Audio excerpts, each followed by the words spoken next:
สบายดีที่สถานีรถไฟลาวจีนในปัจจุบันนะพี่น้องพบกับซ่องบอกคำพาที่อาจารย์โนเซนเก่าเซนเคยผู้ดีมือนี้มาส่งพี่น้องมื้อนี้เป็นวันพฤหัสเนาะที่3เดือน4ปี2025ที่เวียงจันทน์บ้านเฮาว่าคำว่าจะพาไปเลาะเบิ่งเขตบ้านโศกใหญ่บ่เนาะ ผู้ดีมาส่งพี่น้องอยู่รถไฟกันเลยถ่ายได้หนึ่งซะเนาะถ่ายอ้อมข้างบริเวณให้ได้เห็นว่าสถานีรถไฟลาวจีนในปัจจุบันนี้อยู่เขตบ้านไซบ่เนาะเมืองไซธานินเขลิมเมืองจันทน์ปัจจุบันนี้ก็เราเลยมีการก่อสร้างเลยพี่น้องว่าก่อสร้างอย่างบุทางหน้าสีฟ้าๆนี่ก็ได้นี่ผู้โดยสารก็มีหลายเลยเนาะมีชนเผ่าผู้น้อยเนาะชนเผ่าอาคาชนเผ่าเกาะมันก็แต่งตัวแบบออริจินอลเลยเด้มาขี่รถไฟเนี่ยก็จัดเต็มแล้วเนาะเราก็ติดอะไรเป็นนี่หน้าก็มีตู้ ATM พี่น้องห้องน้ำก็อยู่หันอยู่ทางหลังตัวพี่เนาะห้องน้ำนะเป็นห้องน้ำภายนอกเนาะผู้ใดอยากมาใช้บริการก็เข้าไปได้เนาะเสียเงิน 4-5 พันประมาณนี้ห้องน้ำตู้ ATM นี่บอลขายปีเนาะขายทิเก็ตเนาะตัวนี้บอลขายทิเก็ตประตูทางเข้าก็เยอะขึ้นแหละพี่น้องเห็นสุดขึ้นแหละถือว่างามพี่น้องเด่นเลยแหละเดี๋ยวมาเราพ่อฮูเลยเนาะว่าเป็นพี่น้องชนเผ่าผู้น้อยชนเผ่าอาคาชนเผ่าก็หลายชนเผ่าเนาะคำกับโบจือแต่ว่าสวยงามที่ได้ภาคเหนือเลยเนาะเผ่าก่อเผ่าอย่างนั้นแหละ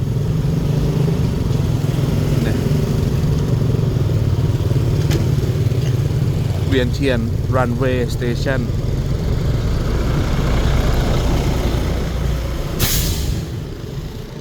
รถเมล์เที่ยวเศร้าพี่น้องออกประมาณ7 โมงป่ายวันเนาะ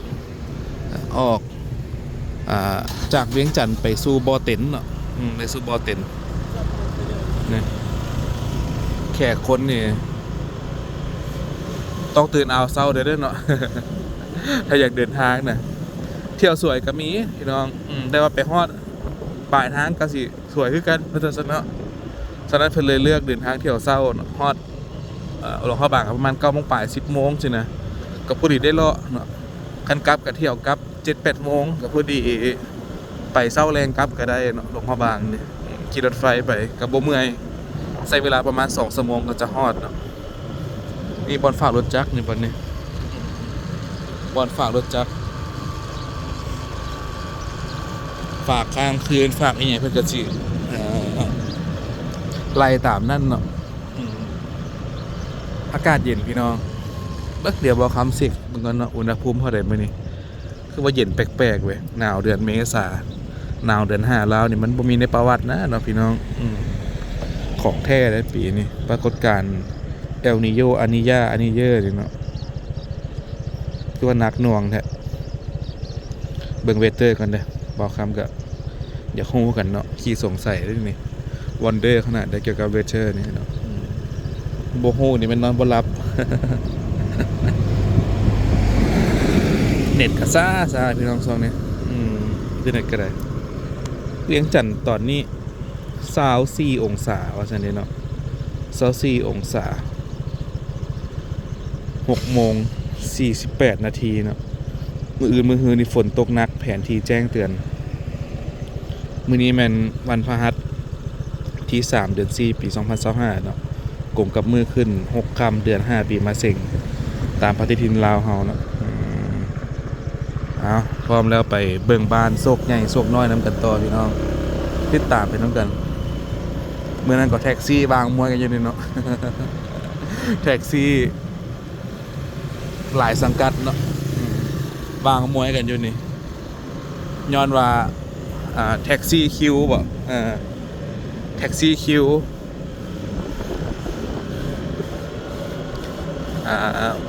ว่าแท็กซี่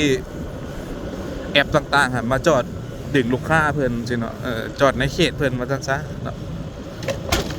ก็เลยมีการวางมวยกันกระทบกระทั่งกันเดี๋ยวจักหน่อยนึงเนาะ ด้านนอกก็เป็นห้างขายเครื่องขายของพี่น้องห้างขายเครื่องขายของบ่ได้บ่ทันซื้อข้าวซื้อน้ำกันมาซื้อนี่ได้แบบราคาต่างกับอยู่ในแน่นอนอยู่ในสถานีเนี่ยโหสมมติอยู่นอก 10,000 อยู่ในก็ประมาณ15เนาะ15บางอันก็20พุ่นแหละ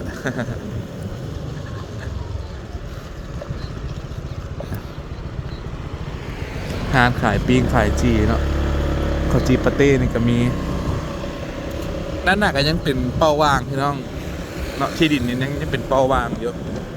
ยังบ่มีการก่อสร้างอีหยังเนาะมีก็มีน้อยหนึ่งก็คือบ่สร้างเต็มที่ก็บ่เข้าใจอาจจะเป็นปัญหาเรื่องงบประมาณบ่เนาะหรือว่าเป็นปัญหาเรื่องของต่างๆ บางอย่างก็บ่ฮู้เลยเนาะแบบเส้นทางไปบ้านโซกน้อยกับบ่ไกลจากนี่พี่น้องเนาะบ้านโซกใหญ่ซะเนาะไปเบิ่งเนาะว่าเป็นจังได๋บ่คำไปสุดก่อนนี่โหเจริญหูเจริญตาได้พี่น้องบ้านคือว่าหลังใหญ่หลังงามเนาะเบิ้งหอบนี่ผู้ดีมาส่งพี่น้องก็เลยถือโอกาสมาถ่ายคลิปให้ลุงป้าอ่าวอาเนาะพ่อแม่ได้รับชมเลยบอกว่าจะเป็นพี่น้องอยู่ทางในประเทศต่างประเทศเนาะหรือพ่อแม่อยู่ทางอเมริกาทางแคนาดาทางฝรั่งออสเตรเลียอยู่ใส่กันแล้วแต่เนาะขอบใจที่เข้ามาติดตามรับชมคลิปเบาคำตลอดมาเนาะขอบใจที่ซัพพอร์ตและสนับสนุนซองเบาคำสามารถสนับสนุนง่ายๆก็คือการโปรโมทข่าวโฆษณาที่พี่น้องเด้อเนาะโฆษณา1 นาทีกับเบิ่งให้มันจบเลยเนาะเบาคำจึงสิได้ค่าโฆษณาน้อยหนึ่งถ้าพี่น้องกดข้ามนี่มันบ่ได้เลยเด้เนาะค่าโฆษณาเนี่ย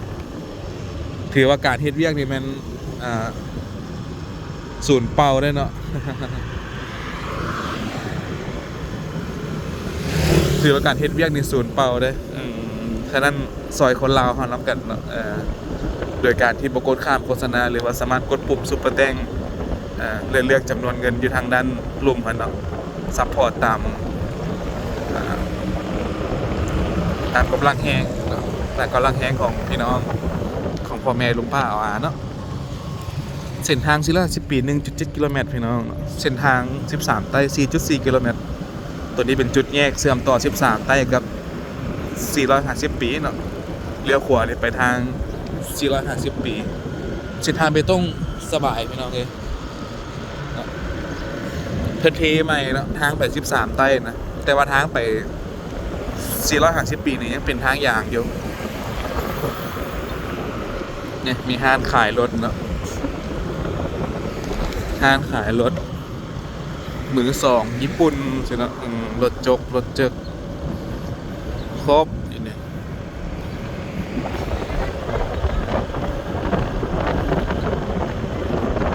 ห้างขายเครื่องกับ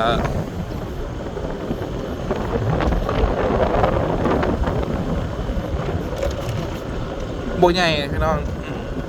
เป็นซุ้มน้อยๆแล้วเนาะไม่เข้าใจว่าเป็นยังน่าจะเป็นเจ้าของเพิ่นบ่ให้เฮ็ดบ่เนาะแล้วให้ไทยบ้านอย่างมาเซาขายเครื่องซื่อๆเนาะเจ้าของเพิ่นน่าจะสงวนแล้วเฮ็ดแนวอื่นเนาะเขียนนี่น่าจะเป็นดิน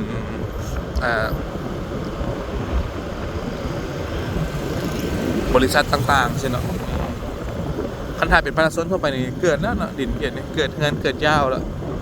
จะเป็นย้ายมาดินนักธุรกิจจังซี่นะเนาะเพิ่นอาจจะเบิ่งทิศทางของการเชื่อธุรกิจในอนาคตก็เลยบ่ได้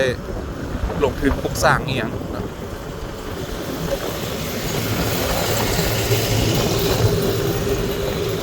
เนี่ยบรรยากาศทาง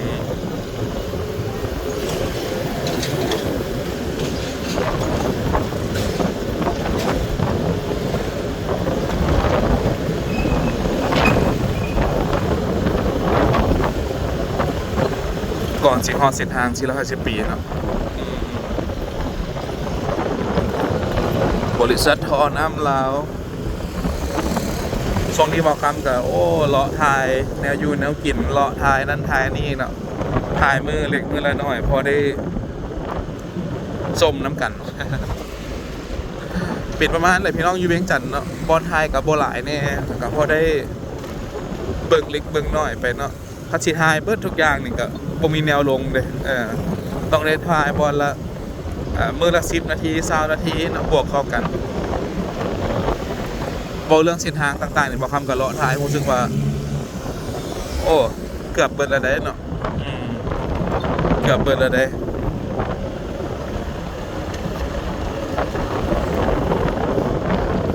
บ้านเฮือนก็สร้างแข่งกันหลายเต็มอยู่พี่น้องเลยมีแต่หลังใหญ่ๆงามๆเนาะสไตล์อย่างพวกนี้สไตล์ยุโรปโมเดิร์นหมดเนาะอันนี้มีคือทองว่ามีโดมนี่เนาะสไตล์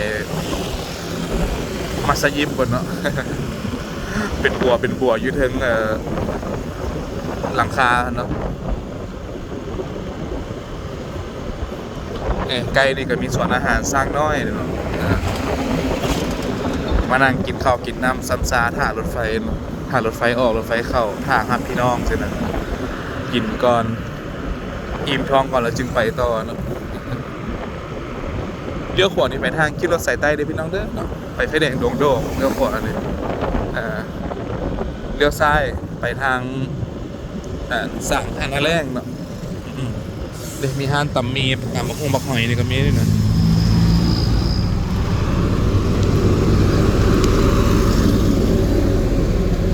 รถกระแลนไว้พี่น้องเอ้ยระวังเอาได้เนาะเขียนนี่นับ10บลูกได้เนาะ ยัดเข้าไปอยู่นี่นะ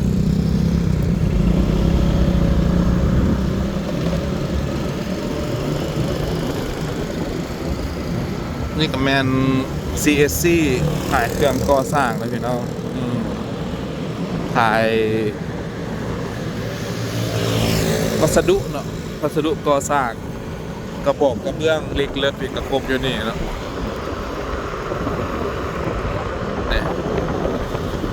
นี่ก็ขายกลจักรมือสองเนาะหับซ่อมแปลงกลจักร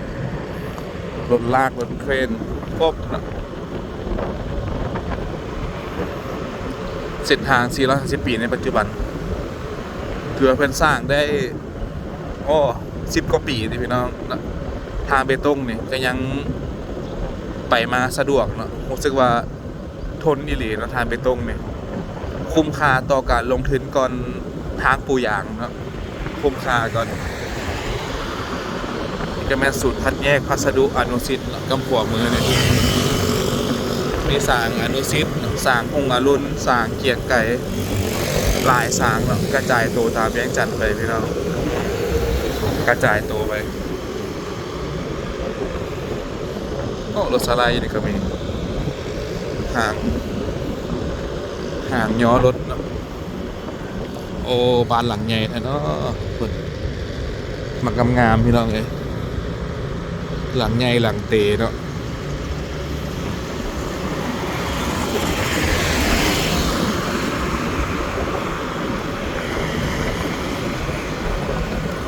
Toyota Land Cruiser โอ้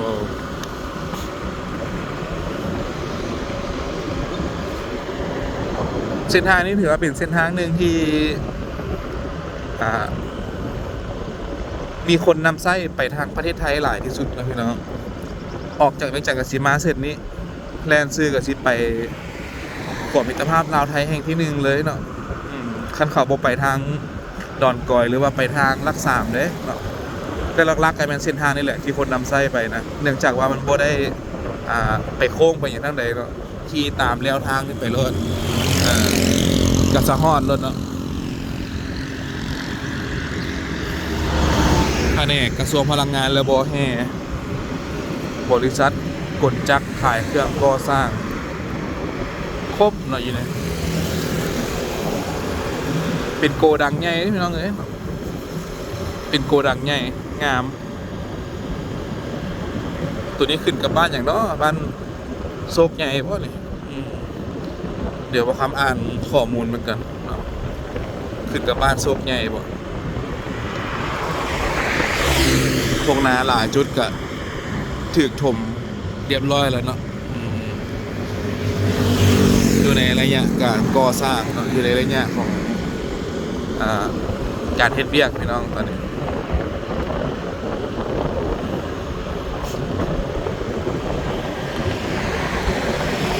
บ้านน้ำมันปตทพร้อมเนาะอยู่นี่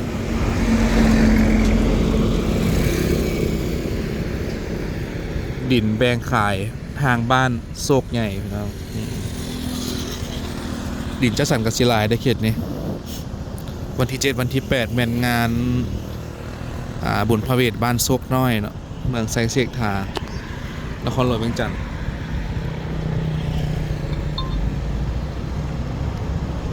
เดี๋ยวบอกโฮงานที่จัดได้บ่เนาะเพราะว่างานไว้อะไรของพลเอกคำไต่ศรีพันดอนนะพี่น้องที่หาก็เสียชีวิตวัง10:30 นาทีของวันที่2นั่นเนาะรวมอายุได้102 ปีเนี่ยทางเข้าบ้านโศกใหญ่โอ้ยังมีตัวอัมโบเลยพี่น้องเด้อตัวอัมโบยังยางรอลำทางอยู่เนาะ บ่ฮู้สิไปทางไหนบุนี่เส้นทางเข้าบ้านนี่ก็เป็นทางเบตงจบเจือได้พี่น้องเนาะสะดวกสบายบ้านซุกใหญ่ที่หลายคนอาจจะบ่เคยมาเนาะเพราะเป็นบ้านที่น่าจะหากระบุกเบิกใหม่บางหนึ่งเลยเนาะบ้านซุกใหญ่เลยนะโอ้ควา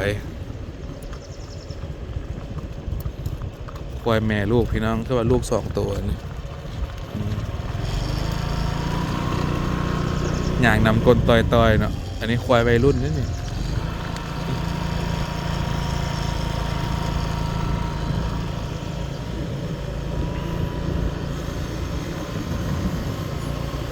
เส้นทางในปัจจุบัน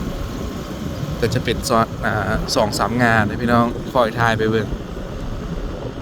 โอ้เครื่องเจาะหินกันเต็มไปหมดเลยนี่เครื่องเจาะหินเจาะระเบิดแห่ต่างๆโอ้บ้านเฮือนคือว่าหลังใหญ่แท้เนาะน่าจะหลายแสนหลายล้านดอลลาร์เลยพี่น้องโครงการก่อสร้างบริษัทขนส่ง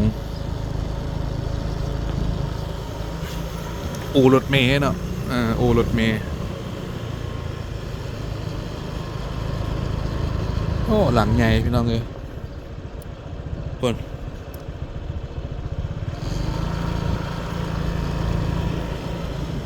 ป่านพระราชวังเนาะเหลียวเข้าไป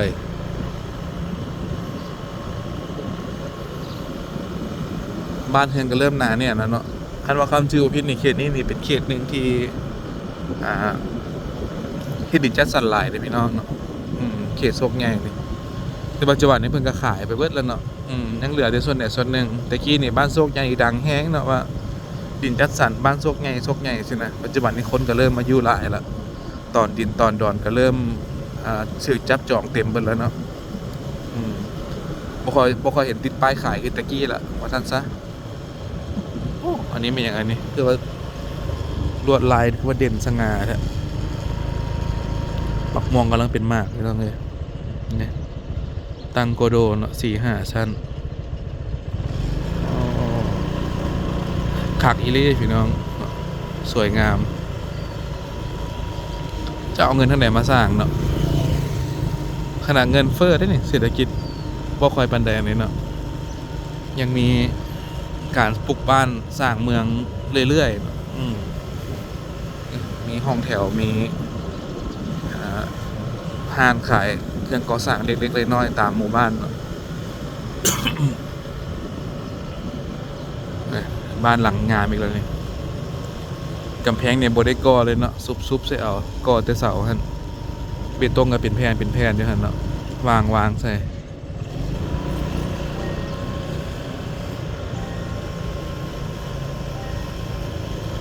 โอ้งามอีหลีมีอย่างไรนี่มาเลาะไล่รถไปนี่โอ้สุดยอดเลยพี่น้องบ้านหลังเด็ดหลังนั้นเนาะอยู่นี่โอ้มีแต่หมู่บ้านเศรษฐีได้นี่เนาะเศรษฐีเวียงจันทน์ได้นี่มีบ้านอยู่ในเมืองเหรอมาปุ๊กเป็นบ้านสวนบ่เนาะหรือว่าจังได๋นี่หลังบักใหญ่เนาะคฤหาสน์ล้วนๆเลย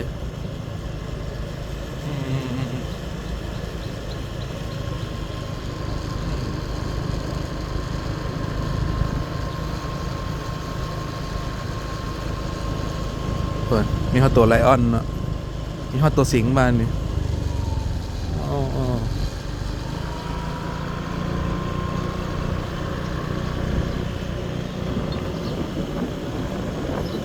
หลังใหญ่หลังงามพี่น้องคุณโครงสร้างนี่ก็มีอีก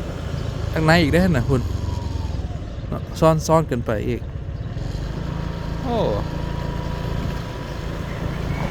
บอกคือว่าจะมีแบบนี้พี่น้องเลยเนาะเกิดขึ้นแล้วที่เวียงจันทร์เขาบ้านเฮือนเขตนี้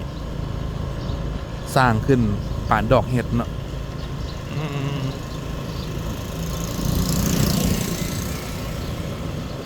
นี่ฮะกำลังตั้งเสาอยู่นี่ก็เลยอ๋อหลังใหญ่เนาะ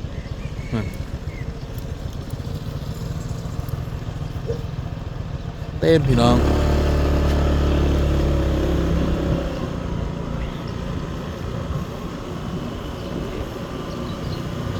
บ้านเฮือนเต็มห้างการก่อสร้างกันจนได้มาตั้งใช่เนาะจากเศรษฐกิจดีบุรีเขียนนี่แหละเนาะจนได้มาตั้งบ้านใช่จนได้มาตั้งห้างใช่โอ้หลังบักใหญ่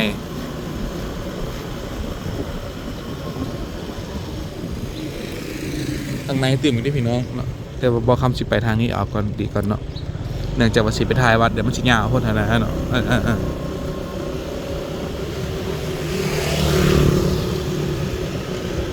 วันที่ถึงนี่พี่น้องเลยเนาะเบิ่งโครงสร้างเนาะเบิ่งปูนต้นหนึ่งก็เป็นเท่าไหร่ล้านปลาย2 ล้านแล้วปัจจุบันเนี่ยต้น$100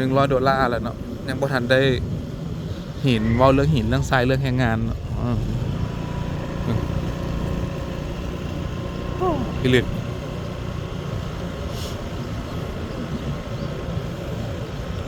นี่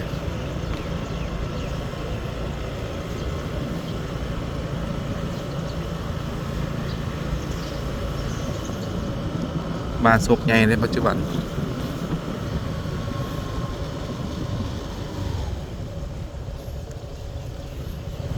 อันนี้เป็นทางดินแดงแล้วเนาะ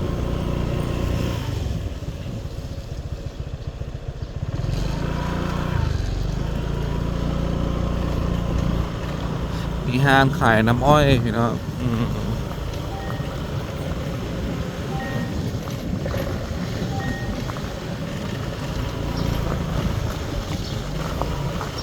บักยมหลายขนาดพี่น้องยามนี่ยามดูเดือน5เลยเนาะบักยมแท้บักยมว่าเอามาตำกินนี่คักเลยเนาะยมเนี่ยเจ็บท้องเลยเนาะเข้าห้องน้ำเนี่ยบ่ได้เบ่งเลยยามเราดูการบักยมเนาะบักยมหมักน้ำนมบักม่วงช่วงปีใหม่ลาวเนี่ยแตกยั่วๆเนาะปูบักพางเนี่ยก็เต็มตลาดอยู่ฮะบักปูบักพางกันเลยโซนนี้จะเป็นโซนเดิมพี่น้องนะโซนหมู่บ้านตัวนี้แต่ว่าโซนเมื่อกี้นี่น่าจะเป็นโซนพื้นห้องว่าจะไหนดินจัดสรรใหม่คือเนาะก็เลยมีการเททางเบตงอย่างเนาะนี่ทางเข้าบ้านเด้อทางกลางหมู่บ้านเดิมเนาะเป็นบ้านสั้นเดี่ยวทั่วไปธรรมดาพี่น้อง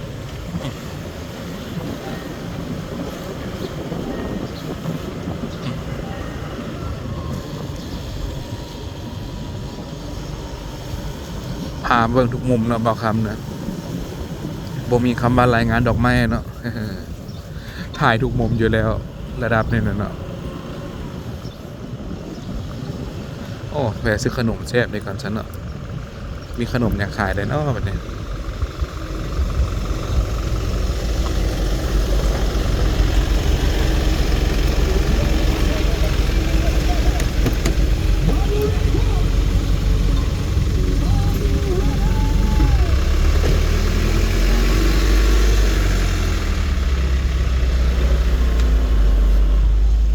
มาดีขายยังไงครับเจ้า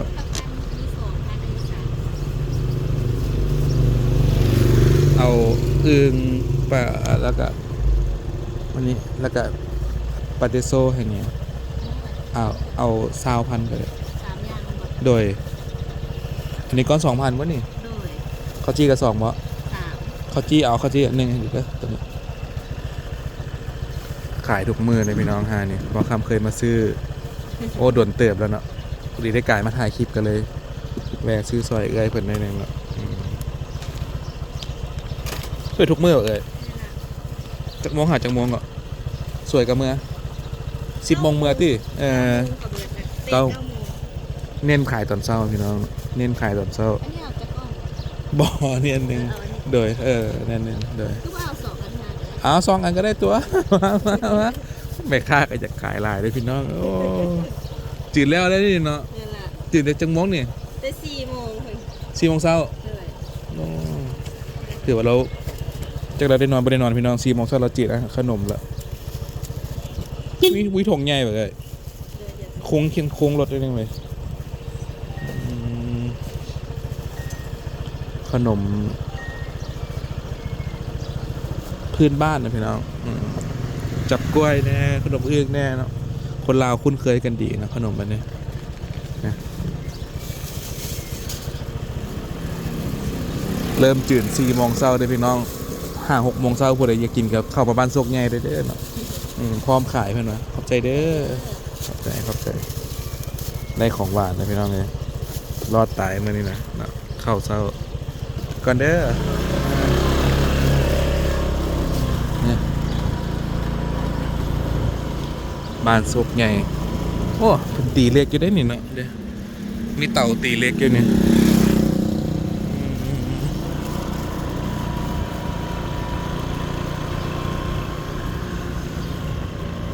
มีเต่าเผาทานเผาเทินน้อยหนึ่งเนาะ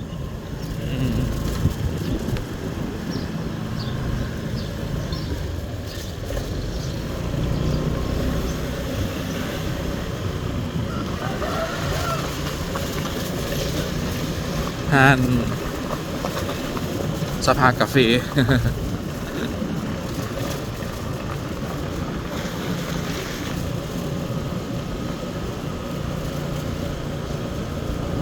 โอ้เขาใช่แบบบ้านเก่าก็มีอยู่พี่น้องเนาะแต่ว่าบ่หลายปานใดบ้านเก่าซกใหญ่นี่เนาะนี่มันวัดเพิ่นเดี๋ยวไปซ้อมมึงหน่อยหนึงเนาะกระเทินได้กายมาแล้วพี่น้องวัดโซกใหญ่ซั่นเด้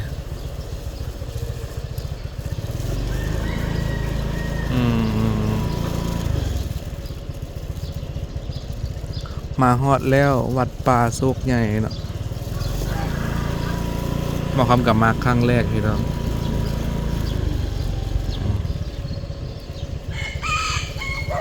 โอ้รู้สึกว่า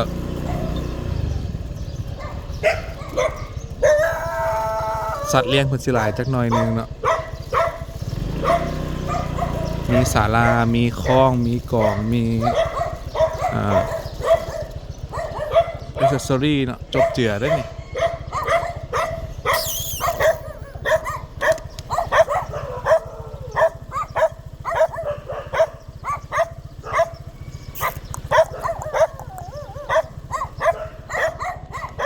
ฟดหูขนาดเลยพี่น้อง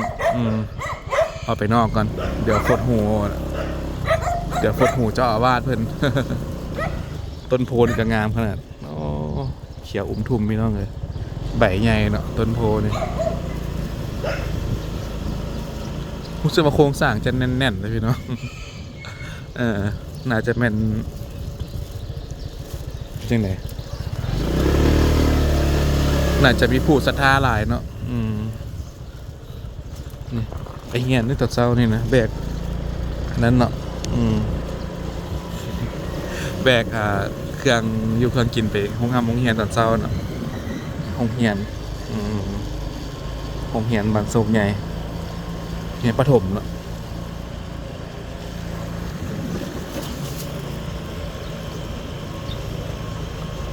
วัดว่าอาหามมีสร้าง2 ตัวอยู่ข้างหน้านี่เนาะ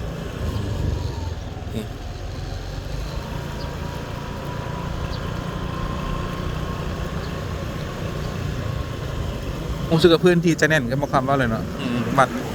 วัดเนี่ยรู้สึกว่าจะแน่นนิดนึง